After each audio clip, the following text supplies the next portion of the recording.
현실에 뿌리 박은 영성 첫 번째 시간으로 예배라는 내용으로 해서 우리 사랑하는 성도님들과 청년들과 함께 하나님의 말씀을 같이 나누도록 하겠습니다. 이 책을 지은 분은 이 책인데요. 자, 이 책입니다. 현실에 뿌리 박은 영성, 이 책인데 이 책을 지으신 목사님의 이름은 유진 피터슨이라는 목사님입니다. 이분이 이런 말을 남겼습니다. 한번 볼까요? 자, 띄워주세요. 왜 에스겔서가 나올까요? 자, 항상 하나님의 나라를 전하는 사람들은 자기가 속해 있는 곳이 크든지 작든지 간에 그곳이 어느 곳이든지 그곳에서 건강하게 살아가는 것이 중요하다. 이런 말을 남겼습니다. 하나님의 나라를 전하는 사람들은 그 장소에 크고 작은 것, 어느 곳이든지 그곳이든지 중요한 것이 아니라 건강하게 살아가는 것이 중요하다라고 목사님은 말해주고 있습니다. 여러분 공감되지 않나요? 이분은 메릴랜드의 장로교회 목사님이셨고 리젠트라는 신학대학교의 교수셨습니다. 저희가 잘 아는 메시지라는 성경을 이야기 성경의 형태로 해서 번역했었던 분이셨습니다. 근데 이분이 이런 이야기를 합니다. 30년 넘게 목회를 하셨는데 내가 목회하는 동안에 나를 싫어하는 분들도 여러분 있었고, 그 다음에 장로님들도 성도님들도 나를 좋아하지 않는 분들도 많았다라기보다는 있었다라고 표현하고 있습니다.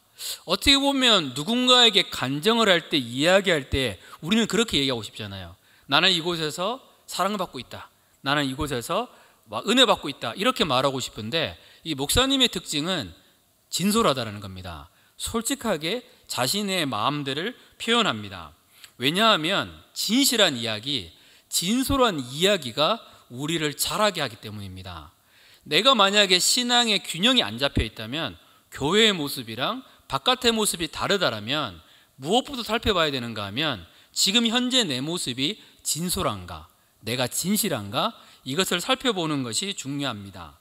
그럴듯한 이야기 아니면 나를 자랑하는 과시적인 이야기는 실제적으로 우리의 영생에 별로 도움이 되지 않습니다. 진실하게 내 자신을 이야기하고 돌아볼 때에 우리의 신앙의 성장이 있습니다. 내 삶의 솔직 담백한 이야기, 하나님 앞에서 반응한 이야기, 지금 되지 않는 부분에 대한 이야기들, 그런 이야기들이 될 때에 내 신앙은 자랄 수 있습니다. 그렇다고 해서 아무 말이나 막 한다는 이야기는 아닙니다. 이것이 내 신앙의 성장이 필요하기 때문에 진솔하게 어떤 이야기를 하는 건데, 진솔함의 뜻을 잘못 오해한 나머지 막 이것저것 이야기를 그냥 하고 싶은 대로 다 한다는 이야기를 말하는 것은 아닙니다. 내 신앙의 성장 가운데서 분위기에 따라서 진솔하게 또 주님 앞에서 말할 때에 우리의 신앙은 아름답게 성장합니다. 제가 청년들을 신방을 할 때가 많이 있습니다. 말하다 보면 대다수의 청년들이 진솔하게 자신의 이야기를 해줍니다. 그러면 조금 더 이것을 위해서 어떻게 기도할지 생각이 납니다. 그리고 그걸 가지고 기도하다가 주신 말씀이 있으면 문자나 이런 걸 통해서 또 아니면 만났을 때 그러한 이야기들을 나눕니다. 진솔하고 진짜 궁금한 것이 있으면 그걸 말해줄 수 있는데, 어떤 분은 이렇게 과정을 끝나서 마칠 때 됐을 때 이 얘기를 하고 싶었던구나 깨닫는 경향들이 있습니다. 실제적으로 하나님께 나가는 길들도 마찬가지입니다. 정직함과 진솔함 가운데 나오는 그러한 고백들은 우리의 신앙을 아름답게 성장하게 됩니다. 저희가 오늘부터 해서 4주 동안 아니면 5주 정도 공부하고 그리고 수련회 때에 핵심으로 다룰 주제가 이겁니다. 현실에 뿌리 박은 영성. 그 앞에 다윗이라는 말이 들어있습니다. 다윗, 현실에 뿌리 박은 영성으로 말씀을 나눕니다.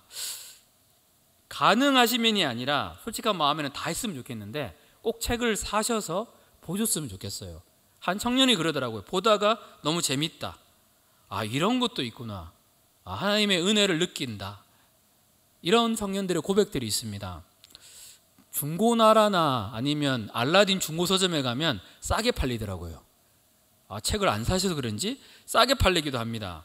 그리고 새 책을 사셔도 되고, 목사님 저는 너무 책을 읽고 싶은데 요즘 돈이 없습니다. 저한테 카톡을 보내주시면, 사람이 많지 않으면 제가 선물로 보내드리겠습니다. 그래서 이 책을 통해서도 마찬가지고 우리의 마음이 진솔하게 하나님 앞에 나가는 것은 너무나 중요합니다. 현실에 뿌리 박은 영성, 그 앞에 무슨 말이 있다라고 했나요? 다윗. 여러분이 기억나는 다윗은 어떤 사람일까요? 다윗 그러면 딱 떠오르는 장면이 골리앗 떠오르지 않나요? 3m가 넘는 엄청난 장군인 이 골리앗을 물맷돌 5개로 던져서 이겼었던 하나님의 사람, 이스라엘의 왕이 되어서 이스라엘의 역사상 강력한 부흥을 일으켰던 사람, 모든 순간순간 가운데 하나님을 찾았고 하나님이 주셨던 승리를 경험했던 사람, 이 다윗의 모습이 그려지지 않나요? 그래서 지금도 이스라엘 백성들이 가장 좋아하는 사람, 현재 이스라엘 사람들도 제일 좋아하는 사람이 누구냐고 물어보면 다윗이라고 말을 합니다. 그런데 이러한 대단한 모습도 있지만 성경에서는 그 사람의 강점만을 이야기하지 않습니다. 죄를 지은 다윗, 연약한 다윗, 두려움을 떠는 다윗, 이런 인간적인 다윗의 모습을 보여줍니다. 왜냐하면 뛰어났던 다윗뿐만 아니라 인간적인 모습의 그 다윗도 동일하게 다윗이기 때문입니다. 이 현실을 어떻게 살아갈 수 있을까? 내 자신을 어떻게 하면 진솔하게 살아갈 수 있을까?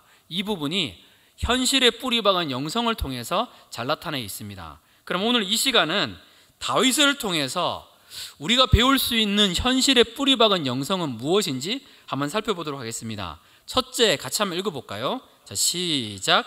다윗은 어린 시절 많이 상처받을 수 있는 환경에서 자랐습니다. 사무엘상 16장 11절 말씀입니다. 같이 읽겠습니다.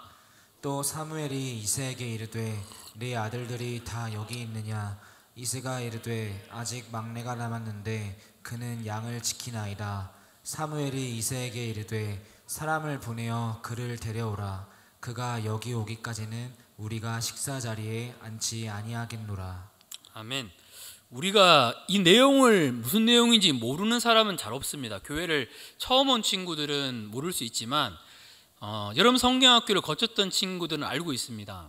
사무엘이 하나님의 인도하심을 따라서 다음 왕을 세울 사람을 찾고 있습니다. 그리고 어디로 가는가 하면 이새에게 나아갑니다. 예, 말씀 그만 띄우셔도 됩니다. 그래서 나아갑니다. 나아가서 왕이 될 사람을 찾는데 누구의 집에 간다고 했나요? 이새의 집에 갔습니다. 그리고 이새에게 말합니다. 아들들을 불러달라고 말합니다. 그래서 이새가 자신의 7명의 아들을 데리고 옵니다. 사무엘이 기름을 붓습니다. 기름을 붓는다는 뜻은 무엇인가 하면 왕을 세울 때에, 또 제사장을 세울 때, 선지자를 세울 때 기름을 부었거든요. 그래서 기름을 부을 사람을 찾는데 처음에 사람을 보니까 엘리압이라는 장자입니다. 와, 이 사람 너무 괜찮은 사람이다. 그러니까 주님이 아니라라고 말씀합니다. 7명을 다 돌았는데 주님이 아니라고 얘기하시니까 사무엘이 뭐라고 물어보는 걸까요? 내 아들들이 다 여기에 있느냐? 이 아들들이 이거밖에 없습니까? 라고 물어보니까 그때 돼서야지 아버지가 뭐라고 얘기를 하는가 하면 막내가 남아 있습니다 라는 말을 합니다. 근데 여기서 이 막내라는 단어가 어떤 단어인가 하면 하카톤이라는 단어입니다. 이 하카톤이라는 단어는 어때 쓰여지는 단어인가 하면 하찮고 중요하지 않는 사람을 일컬어서 말할 때에 이 하카톤이라는 말을 합니다.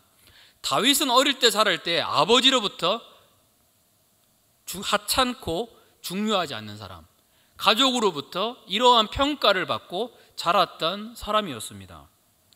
중요한 자리에 나서지 않고 빠질 수 있는 사람, 생각도 안 납니다. 중요한 자리에는 생각도 나지 않고 양 치는 일이 힘들지만 여기에서는 어떤 의미로 양을 맡겼는가 하면 농장일 가운데 가장 힘이 덜 드는 일, 티도 안 나는 거여서 양 치는 일을 이 다윗에게 맡겼다라는 겁니다. 소개할 때 잃어버릴 만큼 다윗을 하찮게 여겼던 것이 이때의 그러한 분위기입니다. 소개도 필요 없습니다. 여러분이 만약에 이런 상황이면 어떨까요? 가정에서 인정도 받지 못하고 하찮게 여겨지는 삶을 산다면 그 마음에는 참 외롭고 힘들지 않을까요? 그런데 다윗은 그 속에서도 하나님을 찾았던 사람입니다. 여호와는 나의 목자시니 내게 부족함이 없으리로다. 주님께 나아갔던 사람입니다. 또 무슨 일이 있는 걸까요? 블레셋이라는 나라와 이스라엘이 전쟁이 벌어집니다. 전쟁이 벌어졌을 때에 이스라엘의 군대와 블레셋 사람들이 싸우는데 다윗은 전쟁에 나간 형들을 위해서 보급품, 양식들을 준비해서 형들 가운데 나아갑니다. 그런데 이야기를 듣습니다. 골리앗이라는 장군이 이스라엘의 하나님 여호와를 욕합니다. 비난합니다. 그 얘기를 들으니까 마음이 너무 아픈 거예요. 어떻게 하나님 할례받지 않은 백성이, 할례받지 않은 사람이 우리 하나님을 욕할 수 있느냐, 이렇게 형이 뭐라고 얘기를 할까요? 17절, 사무엘상 17절부터 28절까지의 말씀입니다. 같이 읽겠습니다. 자, 시작. 큰형 엘리압이 다윗에게 사람들에게 하는 말을 들은지라. 그가 다윗에게 노를 바라여 이르되 내가 어찌하여 이리로 내려왔느냐? 들에 있는 양들을 누구에게 맡겼느냐? 나는 내 교만과 내 마음의 완악함을 아노니 내가 전쟁을 구경하러 왔도다. 아멘. 당황스럽지 않나요? 지금 골리앗과 싸우려고 마음을 먹은 다윗에게 뭐라고 얘기를 하는가 하면 형이 내 교만과 마음의 완악함을 안대요. 네가 전쟁을 구경하러 왔다라고 말하고 있습니다. 힘들지 않을까요? 다윗의 인생은 이렇습니다. 인정이 없는 삶, 인정을 받는 삶들을 살아야 되는데 다윗의 인생은 인정이 없습니다. 외면받습니다. 가족 안에 있지만 왕따의 삶, 이것이 다윗의 그러한 삶이었습니다. 얼마나 아팠던 것일까요? 믿음의 선배랄지라도, 하나님 앞에서 경건하게 살았다 할지라도, 하나님 마음에 합한 사람일지라도 어느 누구도 평탄한 길을 걸었다라고 말하는 사람은 찾기가 상당히 힘듭니다. 다윗은 이 어려움이 있었습니다. 아버지와의 관계 속에서, 가족과의 관계 속에서 하카톤, 가치 없는 자. 자꾸 가족들이, 부모님이 그렇게 말하면 진짜 내가 가치 없는 사람일 수 있거든요. 그렇게 느껴질 수 있습니다. 실제로는 그게 아닌데 그렇게 느껴질 수 있는 것이 그 사람의 모습입니다.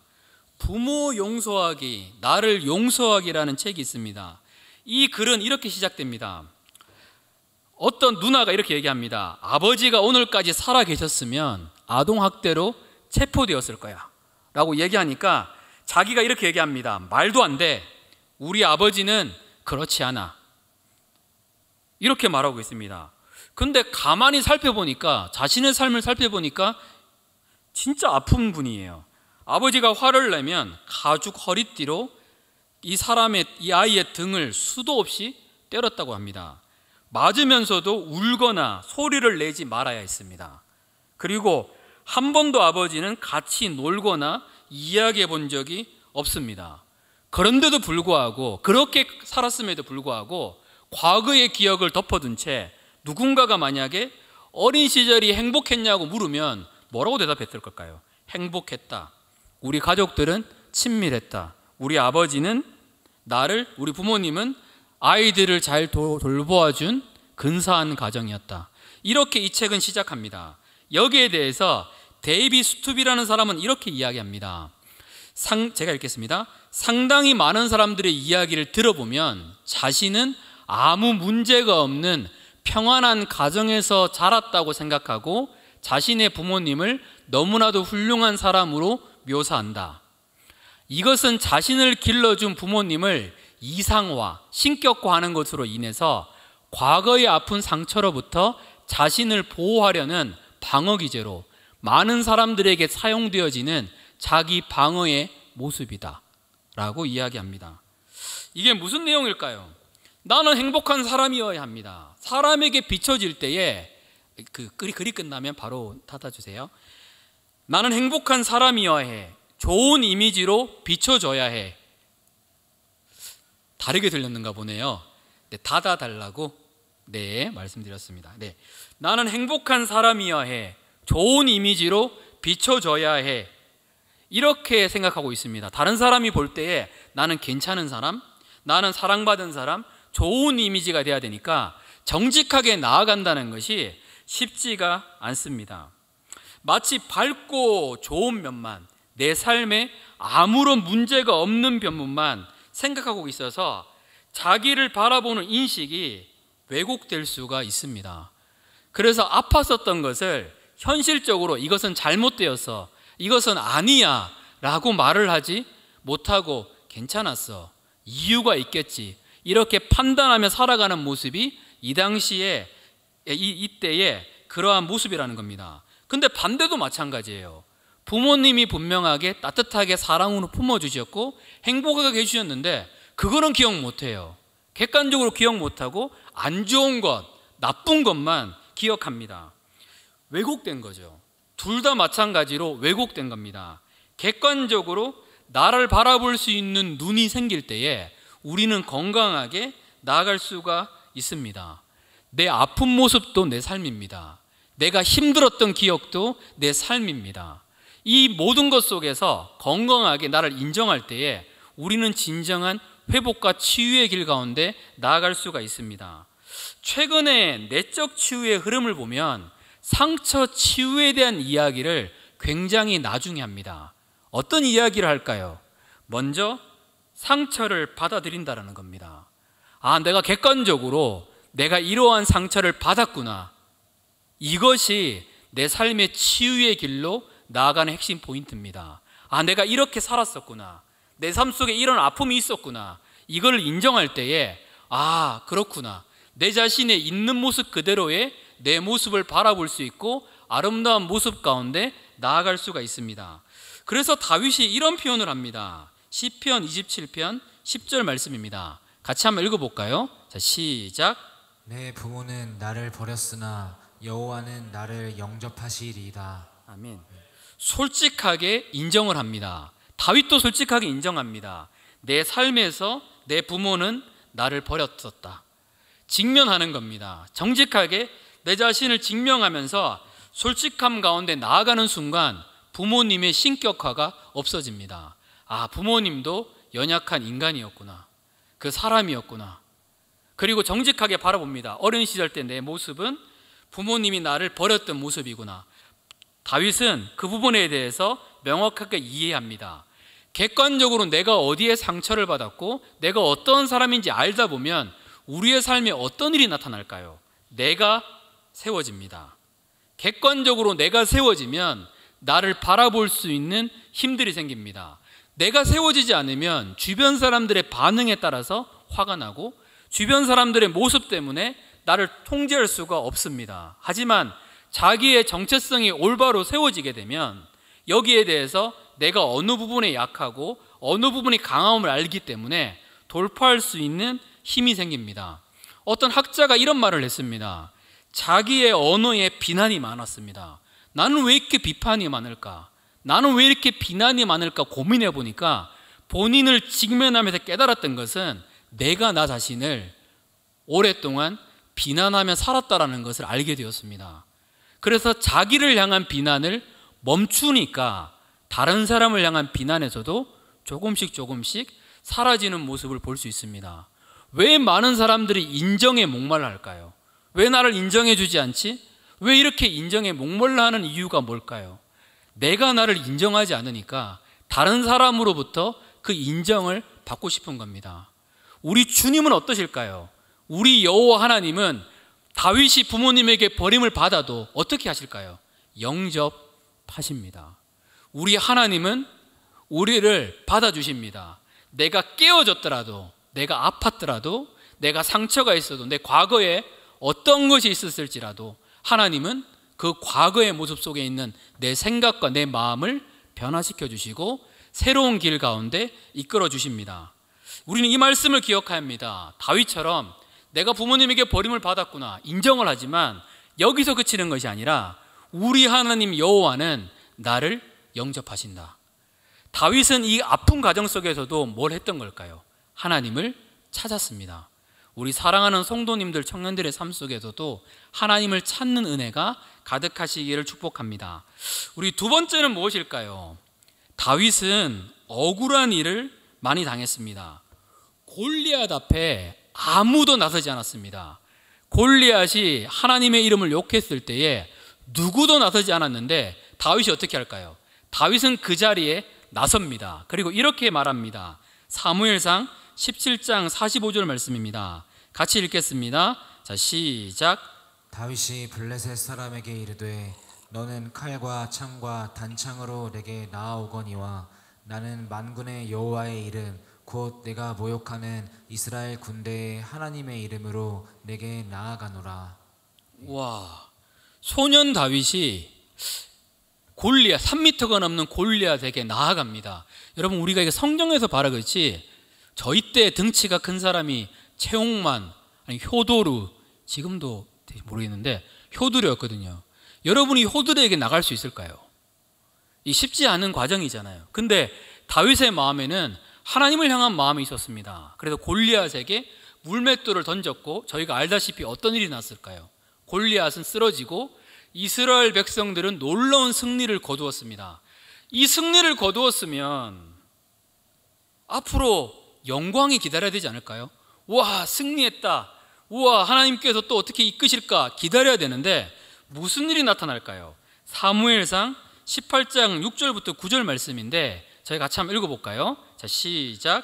무리가 돌아올 때 곧 다윗이 블레셋 사람을 죽이고 돌아올 때에 여인들이 이스라엘 모든 성읍에서 나와서 노래하며 춤추며 소고와 경새를 가지고 왕 사울을 환영하는데 여인들이 뛰놀며 노래하여 이르되 사울이 죽인 자는 천천히요 다윗은 만만이로다 한지라. 네, 그리고 이렇게 이야기합니다. 사울이 그 말에 불쾌하여 심히 노하여 이르되 다윗에게는 만만을 돌리고 내게는 천천만 돌리니 그가 더 얻을 것이 나라 말고 무엇이냐 하고 그날 후로 사울이 다윗을 주목하였더라. 하나님의 나라를 위해서 이스라엘 백성 중에 누구도 나서지 않아서 그 전쟁에 앞섰는데 결과는 뭘까요? 미움을 당하는 거였었어요. 다윗이 승리를 거두니까 여인들이 소고를 치면서 노래를 부릅니다. 어떤 노래예요? 다윗은 만만이고 사울은 천천히다. 이 노래를 딱 듣는 순간 이게 다윗이 하라고 했던 걸까요? 아니거든요. 근데 사람들이 그 승리 속에 노래를 부르니까 사울이 마음이 불쾌합니다. 사울이 노합니다. 그리고 그때부터 다윗을 주목했다는 것은 다윗을 죽이려고 기다리고 있었다는 것을 말해주고 있습니다. 여기에 다윗의 잘못이 뭐가 있을까요? 하나님 나라를 위해 나아갔습니다. 이거 억울하지 않을까요? 근데 왜 사울은 다윗을 미워했던 걸까요? 다윗을 죽이려고 했던 걸까요? 이유는 단순합니다. 사울의 인생 가운데 모든 것은 왕권입니다. 왕이 되는 것은 사울의 삶 가운데 모든 것입니다. 그런데 다윗이 인기가 많으니까 내가 가장 소중하게 생각하는 내 왕권을 다윗에게 빼앗을 것 같으니까 다윗에 대해서 화가 납니다. 더 뛰어난 사람이 있으면 내어주는 거, 이거 쉽지 않은 과정입니다. 사울은 어떻게든 다윗을 죽이려고 합니다. 굉장히 마음이 아픈 그러한 장면입니다. 근데 반면에 다윗은 다릅니다. 나중에 왕권을 빼앗기는 그런 상황이 돼도 다른 기도를 합니다. 내게 성령을 거두지 마시옵소서. 다윗에게 가장 소중한 것은 하나님이었습니다. 그런데 사울에게 가장 중요한 것은 왕권이었습니다. 그러니까 하나님이 왕권을 내려놓으라고 말씀하십니다. 왜냐하면 왕권을 내려놓아야지만 사울은 하나님을 만날 수 있습니다. 그런데 본인의 상처와 아집은 끝까지 왕권을 붙잡고 잘못된 그 판단은 아무 죄도 없는 다윗을 죽이려고 합니다. 얼마의 시간이었을까요? 한 나라의 왕이, 군사가 다윗을 죽이려고 했었고 그 시간은 무려 수십 년입니다. 수십 년 동안 다윗을 죽이려고 사울과 군대가 쫓아옵니다. 도망자의 삶을 사는 거, 잠은 제대로 잘 수 있을까요? 얼마나 많이 억울하고 많이 아팠을까요? 이런 인간관계가 있습니다. 내가 잘못한 게 없습니다. 주변 분위기 때문에 엉뚱하게 내가 한 말이 아닌데 오해를 받아서 미움을 받는 경우, 억울하게 이렇게 되는 경우를 겪으면 대부분의 사람들이 마음이 힘듭니다. 마음이 너무나 아픕니다. 낙심합니다. 이 오랜 시간 동안에 다윗은 그랬었습니다. 그런데 그 다윗의 삶 속에서 기회가 찾아왔습니다. 사무엘상 24장 2절부터 4절까지 말씀입니다. 제가 읽을게요. 사울이 온 이스라엘에서 택한 사람 3,000명을 거느리고 다윗과 그의 사람들을 찾으러 죽이러 간 거죠. 들염소 바위로 갈새 길가 양의 우리에 이른즉 굴이 있는지라 사울이 용변을 보려고 들어가니라. 다윗과 그의 사람들이 그 굴 깊은 곳에 있더니, 여러분 이런 상황을 맞이하면 어떻게 할까요? 자, 사울이 나를 죽이려고 했습니다. 그런데 내가 그 말이 왜 이렇게 될까요? 그 굴 깊은 곳에 지금 숨어 있는데 다윗이 사울이 그곳에 와서서 용변을 보려고 합니다. 그때 딱 등장해서 쫙 하면 끝났더라. 왕이 되었더라. 끝날 수 있잖아요. 근데 다윗이 어떻게 하는가 하면 이렇게 합니다. 4절인데 다윗의 사람들이 이르되 보소서 여호와께서 당신에게 이르시기를 내가 원수를 내 손에 넘기리니 내 생각에 좋은 대로 그에게 행하라 하시더니, 사람들이 이렇게 얘기를 하니까 다윗이 어떻게 하는가 하면 사울의 겉옷자락을 가만히 베니라. 안 죽여요. 하나님의 기름 부음 받은 자라고, 하나님 원하신 뜻이 아니라고. 와, 여러분 누군가가 여러분을 10년을 미워했다고 생각해 보십시오. 여러분이 그 말 들을 때에 미움을 사랑으로 받는 사람이 얼마나 될까요? 아무리 예수님을 닮은 여러분이 옆에 있는 청년일지라도 그렇게 당하면 힘들지 않나요? 막 화가 나고 막 그래야 되지 않나요? 근데 안 뵙니다. 미움을 미움으로 대하지 않습니다. 이 괴물 아닌가요? 그 대답이 어떻게 있는 걸까요? 다윗은 어떻게 그 미움을 미움으로 받지 않았던 걸까요? 그 답은 여기에 있습니다. 동일한 상황의 이 말씀을 시편 57편 6절부터 7절은 이렇게 말합니다. 같이 읽겠습니다. 자, 시작. 그들이 내 걸음을 막으려고 그물을 준비하였으니 내 영혼이 억울하도다. 그들이 내 앞에 웅덩이를 팠으나 자기들이 그 중에 빠졌도다. 하나님이여, 내 마음이 확정되었고 내 마음이 확정되었사오니 내가 노래하고 내가 찬송하리이다. 아멘. 우리 연극영화과 나온 친구한테 이걸 좀 읽어달라고 말하고 싶어요. 예전에 신방하는데 연극영화과 나온 친구가 이렇게 얘기하더라고요. 자기는 5초만 시간을 주면 울 수 있다고. 이 감정 풍부한 사람한테 부탁하고 싶어요. 왜 그런가 하면 이 말 있잖아요. 내 걸음을 막으려고 그물을 준비하였으니 내 영혼이 억울하도다. 이게 얼마나 억울할까요? 내가 뭘 잘못했어요? 조금이라도 잘못한 게 있어야 되는데 뭘 잘못했어요? 그 사울의 상처 때문에 하루 이틀도 아니고 쫓김받는 그 신세가 된 다윗의 그 마음요. 근데 그 다윗이 뭐라고 얘기를 하는가 하면 그럼에도 불구하고 하나님이요, 하나님을 찾습니다. 우리가 맨날 찬양하는 것처럼 내 영혼이 확정되고 확정되었으니 내가 노래하고 찬송하리이다. 나의 삶을 미움으로 끝내지 않겠다라는 거예요. 도리어 하나님을 찾고 하나님을 찾으니까 하나님이 부으시는 사랑이 임합니다. 그러니까 사울을 미움으로 대하지 않습니다. 사울이 나중에 죽으니까 어떻게 할까요? 웁니다. 원수가 죽으면 우리는 웃어야 되잖아요. 다윗은 웁니다. 그 이유가 뭘까요? 하나님을 끊임없이 찾는 그 은혜가 있었다라는 겁니다. 가정에 그 아픔이 있었습니다. 나 이렇게 가정 태어났으니까 아무도 인정해 주지 않으니까 나 내 인생 마음대로 살 거야, 이렇게 할 수도 있잖아요. 그런데 다윗은 그 속에서도 예배를 지킵니다. 하나님을 찾습니다. 내가 아무 잘못도 없어요. 억울하잖아요. 에휴, 내가 진짜 하나님을 위해서 이렇게 살았는데 결과가 이러면 나 이제 마음대로 살 거야. 그렇게 하지 않습니다. 끝까지 하나님을 향한 마음을 지킵니다. 그 이유가 어디에 있었던 걸까요? 하나님을 향한 끊임없이 찾는 하나님과의 교제에 있었다는 겁니다. 마지막 세 번째 다윗의 삶은 어땠을까요?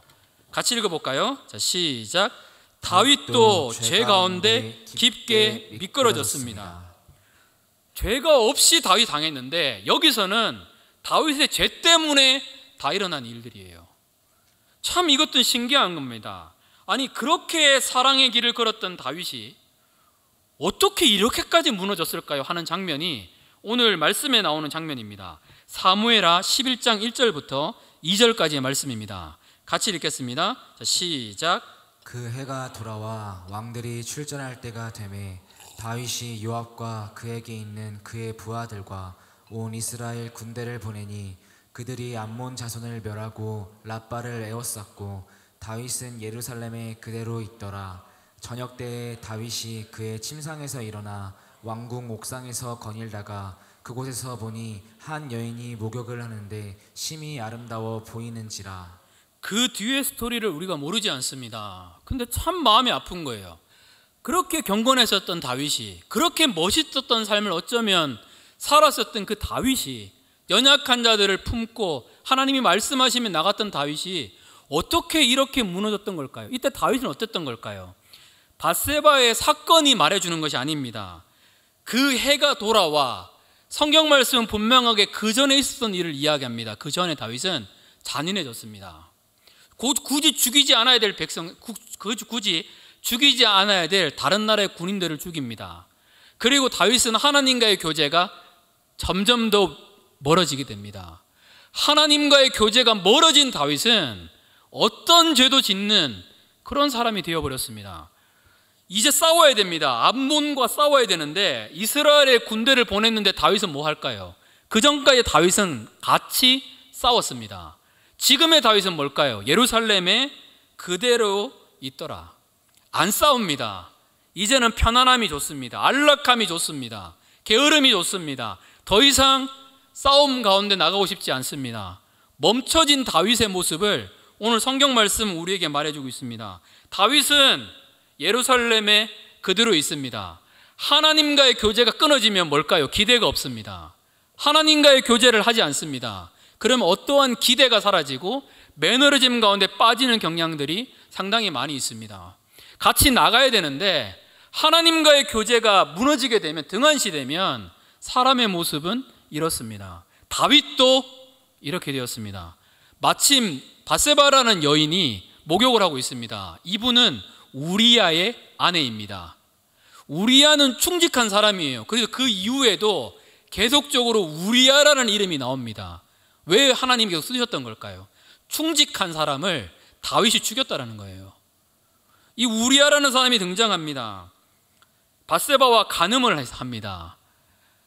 다윗은 이 밧세바를 보고 밧세바와 간음을 합니다. 하나님 보시기에 참 악한 행동입니다. 그런데 이 당시의 왕들은 이런 권한이 있습니다.